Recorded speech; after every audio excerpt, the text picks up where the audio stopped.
Again, the contextual filter that we need in this case is the node ID of the node that we're currently looking at. So let's click Add, and we're going to search for NID, which is node ID. And we'll select Content NID, and then click Apply All Displays. Now this button right here can be tricky if you're using multiple displays grouped into a single view. For our case, since we're splitting up every display into its own view, we never have to worry about this because all of the changes that we make are definitely going to apply to the only display that's here. So I'll click Apply All Displays. At this point, the interface becomes a little less than intuitive, and most of us will need someone to show us exactly what to do at this point. So by default, Views assumes that a contextual filter is going to come from the URL, like the date for the archive listing I just mentioned. But if it's not passed through the URL, then we need to click this Provide Default Value.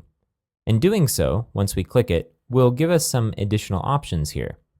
So what we're going to select here for type is actually Content ID from URL. So this might seem a bit counterintuitive based on what I just said. And that was that the default contextual filters are going to be pulled from the URL. But those are items that get tagged on to the end of the base URL. That's what it's looking for.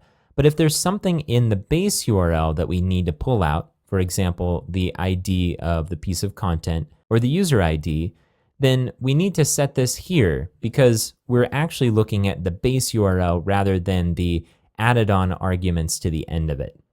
And even in a situation where we're rewriting the URL, which is going to be almost all of the time on a Drupal site, and you don't see the NID as part of the URL, you only see the rewritten URL, which is based on the title, most likely, of your content, the NID or the node ID is still there inside of the URL before it was rewritten, and Views has access to that. So it will pull it out even if we're rewriting the URL.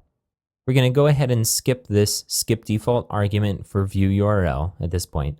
And then this, when the filter value is available or a default is provided, we're going to skip, but we'll come back to that later. And then I'll click Apply All Displays.